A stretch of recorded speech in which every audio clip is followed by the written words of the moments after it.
안녕하세요. CD맨입니다. 빅스비를 제가 사용하고 있는데요. 빅스비를 실제 사용할 때 어느 때 편할지 좀 정리를 좀 해봤습니다. 제가 실제 사용할 때는, 만약에 아침에 눈을 뜨고 일어났는데 뭔가 타이핑을 해야 됩니다. 누가 와서 답장을 해줘야 되는데, 눈이 좀 잘 안 떠지고 좀 불편해서 타이핑을 하려니까 좀 불편합니다. 그래서 말로 할 때 편리했었고요. 예를 들면, 카카오톡 열어줘. 네, 카카오톡 열고요. 이동했어요. 그 다음에 만약 아빠폰으로 보낸다고 하면은 받아 적어 안녕하세요 이렇게 말하면 받아쓰기 안녕하세요. 한 내용이 맞는지 확인. 네, 안녕하세요라고 들어갑니다. 만약 전송하고 싶으면은 전송이라고 다시 말을 하면은 전송이 되게 되고요. 그러니까 그 타이핑 할 때 보면 여기도 음성 인식 버튼 눌러서 타이핑 할 때 음성 인식 눌러서 말로 해서 보낼 수는 있습니다. 근데 터치를 해야 되고요.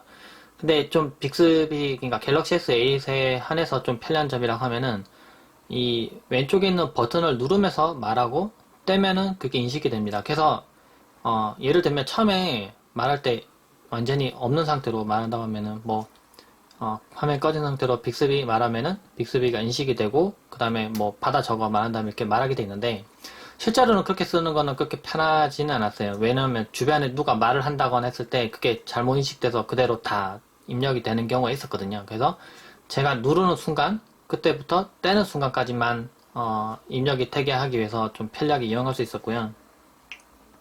예를 들면 오늘 날씨 좋네요.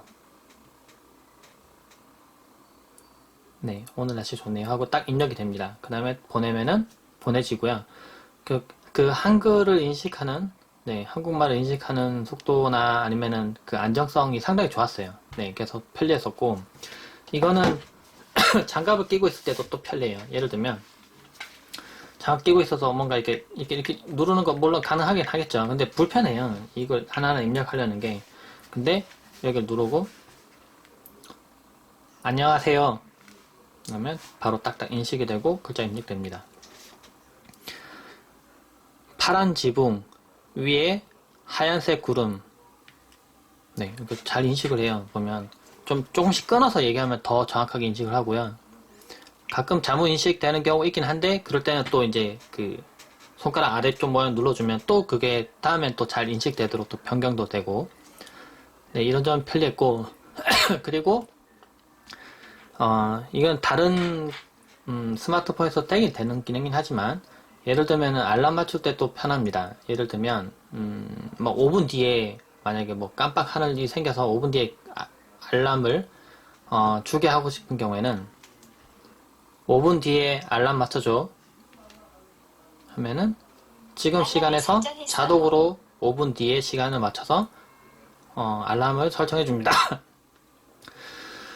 이 경우에 그 원래 사용자가 직접 알람 맞춘다고 하면 이렇게 선택하고요. 그 다음에 시간을 또 이렇게 선택을 하고 오전, 오후 이렇게 해서 해야 되는데 이게 그럴 필요가 없어져요. 그냥 금방 쉽게 알람 맞출 수가 있습니다.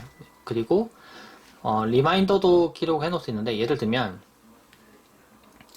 내일 오전 7시에 메일 보내라고 리마인더에 기록해줘. 네, 이렇게 하면은 리마인더 저장. 리마인더에 자동으로 기록이 되게 됩니다. 리마인더에 기록된 내용들은 만약에 이쪽에서 이렇게 확인도 가능하고요. 옆에서도 뭐 리마인드를 열어서 이렇게 확인도 가능하고 또는 리마인더 앱을 직접 실행시켜서 기록된 내용들을 볼 수도 있습니다. 그래서 뭔가 깜빡하지 않고 기록해둬서 금방 확인할 수 있다는 거죠. 그리고 스티커 사진 찍을 때도 좀 편합니다. 예를 들면 뭐 제가 보여드릴게요. 사진 들어가서 만약 후면이었으면 전면으로 바꾸고 그 다음에 스티커를 이게 아니군요. 그러면 스티커를 실행하고 스티커 선택하고 그 다음 찍게 될 겁니다. 근데 예를 들면 이게 카메라가 이게 또 이렇게 후면으로 돌아가 있었다고 해봅시다. 다시 홈 돌아서 셀카 스티커 사진 찍어줘 이렇게 하고 떼면은 자동으로 전면 바꾸고 사진 찍게 됩니다. 근데 지금 스티커는 동작 안 했네요. 그죠? 그러면 확인해보세요. 아래쪽 눌러주세요. 뭔가 제대로 동작 안 했다는 거니까. 그죠? 전면 카메라로 스티커 사진 찍어줘. 이렇게 말해도 이미 전면 카메라로 돼 있네요. 네, 스티커 사진 찍어달라고 다시 해보겠습니다. 스티커 사진 찍어줘. 스티커를 선택하세요. 그럼 이 스티커 선택하라고 뜹니다. 그때 이제 스티커 선택하고 사진 찍으면 되겠죠. 그래서 어떤 앱을 어떤 앱 명칭 그리고 해야 될 작업들을 불러주면은 차례대로 그 작업을 불러서 실행해 줍니다. 그러니까 이게 자주 쓰는 기능이면은 익숙해지는 그 명령어를 잘 기억해놨다가 자주 불러서 그걸 실행하면 편해요. 예를 들면 그런 경우도 있어요. 어떤 앱이 어디 들어있는지 가끔 못 찾을 때가 있어요. 저도 그럴 때는 막 이렇게 돌려서 그 앱 어딨지? 막 이렇게 찾습니다. 어딘지. 그땐 또 눈에 잘 안 보여요. 또 검색해서 또 찾으려니까 또 타이핑해야 되고 불편하고 그런데 예를 들면은 인터넷 실행해줘. 요청한 앱으로 그럼 바로 이동했어요. 이렇게 인터넷을 열어준다거나 예를 들면은 구글 포토 실행해줘. 요청한 앱으로 그럼 바로 이동했어요. 구글 포토를 실행한다거나 아니면은 가끔 뭔가 이렇게 숨어 있는 것들 찾을 때 이렇게 바로 실행할 수 있어요. 계산기. 요청한 앱으로 네, 이동했어요. 바로바로 이렇게 해주고 그 계산도 어느 정도는 해줘요. 예를 들면 6,000 더하기 2,000은 네, 그러면 수식 계산도 계산 해줍니다. 값이 8,000으로 나왔어요. 근데 이게 원으로 들어가면 계산을 그때는 못 하더라고요. 지금 바뀌었나 볼게요. 예를 들면 10,000원에서 2,000원 빼면은 제가 어떤 일을 그럼 이거는 하면 못 좋을지 알아듣죠. 근데 선택해 이거는 나중에 계속 업데이트가 되면서 이것도 나중에 결국에는 인식을 할 거라고 생각합니다. 그리고 나라별 날씨를 확인할 때도 편리합니다. 예를 들면 제가 뭔가 대만에 가게 됐습니다. 그럼 대만 날씨가 궁금하죠? 대만 날씨 좀 알려줘. 날씨는 흐리고 기온은 25도입니다. 그러면 대만 날씨가 나타나게 됩니다. 뭐 예를 들면 노르웨이 날씨 알려줘. 오늘 날씨는 화창하겠습니다. 네, 노르웨이도 온도는 알려주고요. 18도입니다. 근데 위치가 그 정보가 없는 곳은 안 알려주더라고요. 예를 들면 남극 날씨 알려줘. 지금 제가 아까 알람 맞춰놔서 지금 울렸던 거고요. 남극 날씨 알려줘. 오늘 날씨는 화창하겠습니다. 그러면 남극이 없기 때문에 지금 위치를 알려주게 되더라고요. 네. 근데 이게 인터페이스가 조금은 단순하긴 해요. 나중에는 이게 좀 업데이트가 돼서 좀 편리하게 나오겠죠. 1달러 환율 알려줘. 이거는 정보 안 나오네요. 환율 정보. 환율.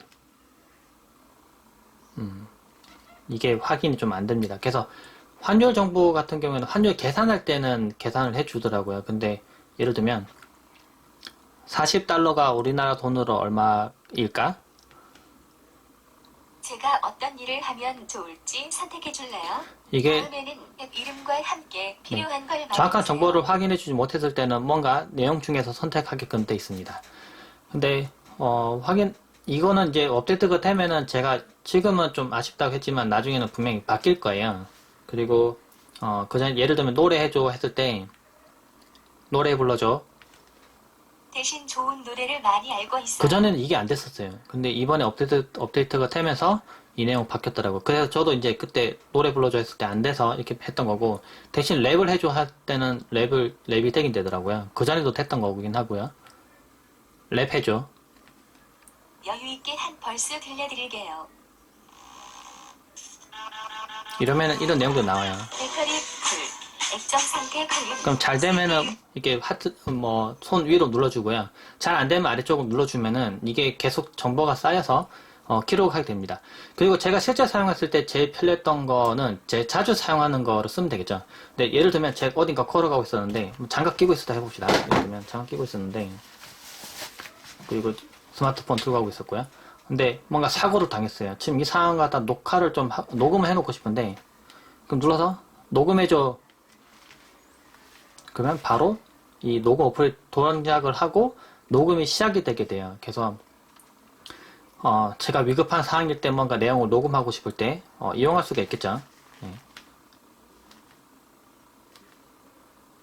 이런 식으로 녹음도 가능하고, 그리고 최적화도 가능합니다. 예를 들면 스마트폰에 있는 예를 들면 일단 정지 좀 해놓고요. 이게 녹음되고 있는 동안에는 빅스비가 동작을 안 하더라고요. 계속 녹음을 해야 되니까. 이 스마트폰의 상태를 최적화하기 위해서 가끔 최적화를 동작시켜주는 게 좋습니다. 근데 최적화를 처음에 찾으려면은 설정에 들어가서 디바이스 정보 같은 데 들어가야 될 겁니다. 이렇게 어딨지 하고 막 이렇게 찾아야 돼요. 어디 있을까요? 네, 디바이스 관리 들어가서 이걸 확인하고 또 최적화 눌러서 최적화를 하고 이렇게 해야 되는데, 그죠? 최적화 이걸 눌러야 되는데, 이걸 예를 들면 부모님한테 이걸 선물 드렸는데 가끔 스마트폰 최적화를 해야 된다고 알려드렸습니다. 그런데 어려워요. 뭐 어디 들어가서 이거 선택하고 뭐 제가 부모님한테 설명해 드린다고 해도 좀 복잡하고 어려울 텐데, 근데 이게 간단하게 해결돼요. 이거 누르고요. 지금 녹음 중에는 동작 안 한다 돼 있네요. 녹음 좀 끄고, 네, 녹음 아직도 되고 있었나 보네요. 최적화라고 이렇게 한마디만 하면은 자동으로 들어가서 최적화를 해버립니다. 최적화를 시작합니다. 가장 좋은 상태로 현재 최적화 상태입니다. 네, 이렇게 최적화를 해버려요. 그래서 스마트폰 상태를 아주 깨끗하게 만들 수 있습니다. 그리고 한 가지 버그도 해결된 게, 그전에 최적화를 하면 빅스비까지 꺼버려서 뭐라고 해야 되나, 다시 빅스비가 동작을 안 하는 게 있었는데 최근에 업데이트 되면서 최적화를 해도 빅스비가 다시 동작을 해요. 미세먼지 군포시의 생활지수 그러면 정보입니다. 미세먼지도 알려주게 되고요. 그러니까 제가 실제 사용해보니까 연속으로 넘어가는 부분에서 아직은 조금 불편한 점이 있긴 하지만은 점점점 개선되고 있는 게 보여요. 하루가 다르게 계속 업데이트가 되고 있고요. 그리고 제가 아까 얘기했듯이 장갑을 낀 상태로 사용할 때 훨씬 더 편합니다. 네, 장갑 끼고 뭐 손으로 터치하기가 좀 불편한 상황에서 훨씬 더 쓰기 편하고요. 그리고 물이 좀 튀어서 이게 터치로는 좀 뭔가 작업하기 불편할 때 이 옆에 있는 버튼 이용해서 명령을 수행할 수 있기 때문에 무척 편리해요. 그리고 정확도도 생각보다 좋기 때문에 빅스비 그거 사실은 뭐 어디 쓰겠어, 뭐 그냥 손으로 하는 게 더 빠르겠지라고 생각하시는 분들은 한 번쯤 이용을 해보시면 재밌는 경험을 할 수 있을 것 같습니다. 네, 간단하게 빅스비에 대해서 살펴봤습니다. 네, 이상입니다.